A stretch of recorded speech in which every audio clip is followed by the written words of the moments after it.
오늘 새벽에는 누가복음 3장 1절로 14절의 말씀으로 우리에게 주시는 하나님의 말씀에 함께 은혜 받기 원합니다.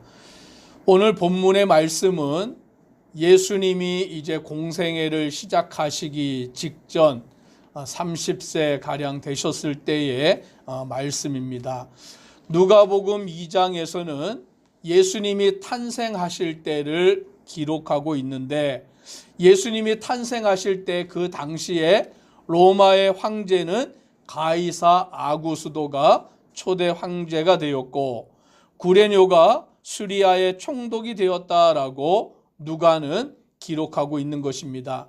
즉 예수님의 탄생하실 때의 역사적인 인물들을 기록함으로 이것이 역사적인 사실이다라고 밝히는데, 이제 예수님이 사역을 앞두시고 있을 때에도 역사적인 인물들을 기록하며 이것은 역사적인 사실이 분명하다라는 것을 이방인들에게 밝히는 것입니다. 그래서 오늘 본문의 1절에 보면 디베료 황제가 통치한 지 15해라고 하여서 예수님 탄생할 때에는 가이사 아구스도가 초대 황제였는데, 예수님이 사역하실 때쯤에는 디베료 황제가 2대 황제로서 통치하고 있는데 15해가 될 때다라고 말씀합니다. 그리고 우리가 잘 알고 있는 본디오 빌라도가 유대의 총독이 되었을 때고, 헤롯은 갈릴리의 분봉왕으로 있으며 또 여러 인물들이 나오고 안나스와 가야바가 대제사장으로 있을 때라고 하여서 오늘 이와 같은 역사적인 인물들의 이름을 분명히 밝히고, 이때 예수님이 30세가 되셔서 공생애를 시작하신다라는 것을 밝히는 것입니다. 그런데 예수님의 공생애에 앞서서 한 인물을 또 소개하고 있습니다. 2절에 보니까 이렇게 말씀합니다. 안나스와 가야바가 대제사장으로 있을 때에 하나님의 말씀이 빈들에서 사가랴의 아들 요한에게 임한지라.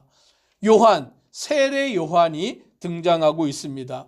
그런데 하나님의 말씀은 황제에게 임한 것도 아니고 총독에게 임한 것도 아니고 분봉왕에게 임한 것도 아니고 대제사장들에게 임하신 것도 아니라 하나님의 말씀이 빈들에서 사가랴의 아들 요한에게 임하였다라고 말씀합니다. 이 세례 요한은 빈들, 다시 말하면 광야에서 지내는 사람이었습니다.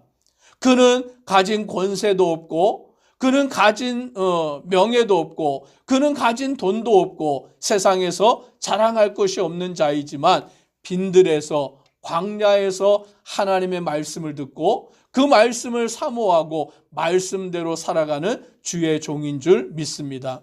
오늘 하나님의 은혜는 세상에 권세 있고 능력 있는 자에게 임하는 것이 아니라 그 심령이 가난하고 하나님의 말씀을 사랑하고 하나님을 의지하고 주님 앞에 나아가는 자에게 임하는 줄 믿습니다. 이 세례 요한은 요단강 부근에서 이제 각처에 와서 제사함을 받게 하는 회개의 세례를 전파하였다라고 말씀합니다. 이 요한이 세례를 베푸는데, 요단강에서 세례를 베풀 때에 각처에서 사람들이 찾아왔고 요한은 그들에게 죄사함의 회개의 세례를 전파하는 것입니다. 오늘 우리는 세례를 받았습니다. 오늘 그 세례를 받는 것은 우리가 물로써 씻음을 받고 정결함을 입고 예수 그리스도와 연합하여 하나됨을 말하여 주고 있는 거예요.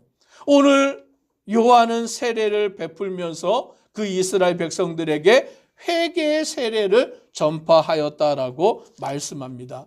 그런데 이 세례 요한을 이미 구약의 이사야 선지자가 예언하여 놓았습니다. 4절로 6절의 말씀을 우리가 같이 함께 읽습니다. 선지자 이사야의 책에 쓴 바 광야에서 외치는 자의 소리가 있어 이르되 너희는 주의 길을 준비하라.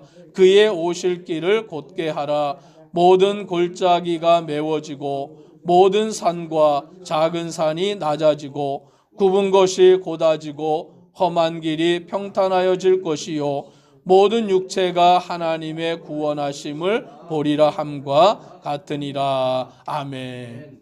이사야 선지자가 예언해 놓았는데 광야에서 외치는 자의 소리가 있다라고 말씀합니다. 광야에서 외치는 자의 소리, 바로 그가 세례 요한인 줄 믿습니다. 오늘 세례 요한이 광야에서 그 백성들에게 회개하라, 회개하고 세례를 받으라라고 그와 같이 외치면서 주의 길을 준비하고 주의 오실 길을 곧게 하고 오늘 예수 그리스도가 이 땅에 오심을 먼저 증거하는 자의 삶을 살아갔는데 6절의 말씀처럼 모든 육체가 하나님의 구원하심을 보리라라고 외쳤다라는 것입니다. 즉 예수 그리스도의 길을 예비하고 메시아의 오실 길을 준비하고 그 백성들로 하여금 예수 그리스도를 믿어서 구원받는 자가 되게 하는 그와 같은 길을 이미 세례 요한이 준비하고 있었고 이것은 이사야 선지자의 예언이고 그 예언이 성취되었음을 믿으시기를 바랍니다. 하나님의 말씀은 거짓이 없고 그 말씀은 그대로 이루어지는 줄 믿습니다. 오늘 그와 같은 역사를 통하여서 세례 요한이 그와 같이 회개의 세례를 전파할 때에 많은 유대인들이 세례를 받기 위해서 요단강으로 그 세례 요한을 찾아오게 된 것입니다. 그런데 세례 요한은 그 백성들을 향하여서 외치기를 독사의 자식들아 누가 너희에게 일러 장차올 진노를 피하라 하더냐라며 그 세례 받으러 오는 자들을 향하여서 독사의 자식들이다라고 그와 같이 심판의 말씀을 주고 있는 것입니다. 유대인들은 분명히 아브라함의 자손이고 유대인들은 분명히 하나님의 택하심을 받은 선민이다라는 자부심을 가지고 있는데 이 세례 요한은 그들을 향하여 독사의 자식들이다라고 그와 같이 말을 전하고 있는 것입니다. 오늘 우리는 이 말씀을 통하여 우리 자신을 돌아보아야 하는 것입니다. 이스라엘 백성들이 가진 그 선민 사상, 우리는 아브라함의 자손이니까 우리는 하나님께 구원받았다.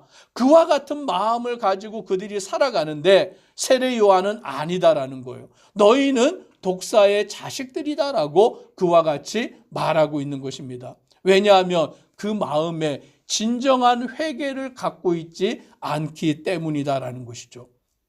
택함 받았다라는 것만 붙들고 아브라함의 자손이다라는 것만 가지고 있지 그들의 삶 가운데 진정한 회개의 삶이 없기 때문에 하나님의 심판의 말씀을 그들에게 외치면서 8절에 이렇게 말씀합니다. 같이 한번 8절을 읽습니다. 그러므로 회개에 합당한 열매를 맺고 속으로 아브라함이 우리 조상이라 말하지 말라.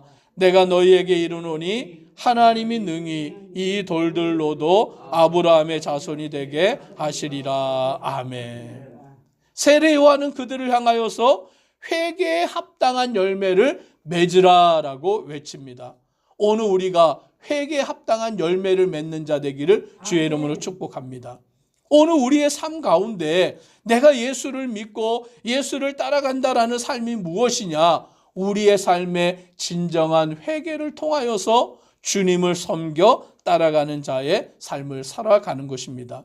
오늘 그런데 당시에 유대인들은 아브라함의 자손인 것만을 내세우고 그들의 삶은 하나님의 뜻대로 살지 않으면서 자기들은 아브라함의 자손이니 구원받는다라고 말하지만 오늘 하나님은 이 돌들로도 아브라함의 자손이 되게 하신다라고 말하는 것입니다. 즉 하나님의 구원의 능력은 우리에게 있는 것이 아니라 하나님께 있는 것이고 진정으로 회개하는 자에게 구원의 은혜를 베풀어 주시는 것입니다. 그러므로 우리가 주를 믿는다고 할 때에 내 자신을 돌아보고 진정으로 우리의 삶 가운데 회개하는 자의 삶, 회개의 열매를 맺어가는 삶을 살아야 된다라는 것입니다. 그러니까 이제 회개를 받으러 온 사람들이 이 요한에게 질문을 합니다. 그러면 우리가 무엇을 해야 합니까? 무엇을 하는 것이 회개에 합당한 열매를 맺는 삶입니까? 라고 질문을 던지니까 요한이 그들의 질문에 대답을 합니다. 첫 번째 10절에 무리가 우리가 무엇을 해야 합니까? 라고 물으니 요한은 대답하기를 11절 같이 읽습니다. 대답하여 이르되 옷 2벌 있는 자는 옷 없는 자에게 나눠 줄 것이요 먹을 것이 있는 자도 그렇게 할 것이니라 하고. 아멘. 회개가 무엇입니까? 우리는 회개를 생각하기를 하나님 내가 죄를 지었습니다. 잘못했습니다. 용서해 주세요 라고 하나님 앞에 기도하면 회개가 끝났다라고 생각하는데 오늘 말씀해 보니 그게 회개가 전부가 아니다라는 거예요. 오늘 세례 요한은 우리가 무엇을 해야 합니까? 라고 묻는 그 백성들에게 진정한 회개의 열매를 맺는 삶은 내게 옷이 2벌이 있으면 1벌을 가난한 자에게 주고 내게 먹을 것이 있으면 먹을 것이 없는 자에게 나누어 주는 삶을 살아가는 것이 진정한 회개의 삶이다라고 말하는 것입니다. 다시 말하면 탐욕에 붙들려 살아가는 것이 아니다라는 것이죠. 자기의 배만 불리며 살아가는 것, 나만 잘 먹고 살아가면 된다는 이기주의, 개인주의, 자기 자신만을 위하는 삶이 회개하지 아니하는 자의 삶이다.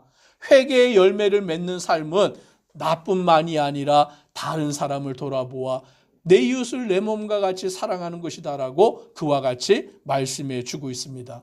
세리들이 또 질문을 하니까 세례 요한이 그들에게 대답합니다. 13절 같이 읽습니다. 이르되 부과된 것 외에는 거두지 말라 하고. 세리들은 누구냐면 그 당시에 로마에서 부과한 세금을 걷어서 로마에게 바치는 자들인데 당시의 세리들은 로마에서 부과된 세금이 있다면 거기에 더해서 자기들의 몫까지 더 받아가지고 2배, 3배를 받아서 자기의 배를 불렸던 자들이에요. 그래서 매국노라고 여겨질 그와 같은 자들이었는데 세례 요한은 진정한 회개가 뭐냐? 너희 세리들은 부과된 세금만 걷지 자기의 배를 불리는 그와 같은 일을 하지 말아라 라고 말씀해 주고 있는 것입니다. 여기에 말씀도 탐욕을 말하고 있는 거예요. 자기 자신을 위하여서 그 욕심을 내어 살아가는 삶을 살지 말아라 라고 말하여 주고 있습니다. 14절에 군인들도 묻습니다. 같이 한번 읽습니다. 군인들도 물어 이르되 우리는 무엇을 하리까 하며 이르되 사람에게서 강탈하지 말며 거짓으로 고발하지 말고 받는 급료를 족한 줄로 알라 하신. 아멘. 즉 군인들, 힘을 가지고 있는 자들, 권세를 가지고 있는 자들이 남의 것을 강탈하고 남의 것을 빼앗아가는 그와 같은 일들을 하지 말아라 라는 것이죠. 즉 군인들은 자기가 받는 급료를 족한 줄로 알고 나라와 백성들을 지키는 일에 최선을 다하면 된다라고 말하는 것입니다. 오늘 무리를 향하여 세리를 향하여 군인들을 향하여서 자기 자신을 위하여 탐욕을 내지 말고 남의 것을 빼앗지 말고 속이지 말고 진실된 삶을 살아가는 것, 그것이 회개에 합당한 열매를 맺는 것이다 라고 말하여 주고 있는 것입니다. 오늘 우리는 예수 그리스도를 믿을 때에 탐욕에 사로잡힌 자가 아니라 남의 것을 빼앗아가는 그와 같은 심령이 아니라 오히려 하나님이 주신 은혜에 감사하여 베풀며 살아가는 믿음의 성도 되기를 주의 이름으로 축복합니다. 기도드리겠습니다. 사랑의 하나님, 세례 요한은 광야에서 외치는 자의 소리가 되어 예수 그리스도의 길을 예비하며 그 유다 백성들에게 회개에 합당한 열매를 맺을 것을 외치고 있습니다. 오늘 우리의 회개가 무엇입니까? 하나님 앞에서 진정으로 회개의 열매를 맺는 삶을 말씀해 주고 있습니다. 탐욕에 사로잡혀서 욕심 가운데 나 자신만을 위하여 살아가는 자가 아니라 하나님의 말씀 안에 하나님을 사랑하고 더불어 내 이웃을 내 몸과 같이 사랑하여서 베풀며 섬기며 살아가는 믿음의 성도가 되도록 은혜 더하여 주옵소서. 예수님 이름으로 기도드리옵나이다. 아멘.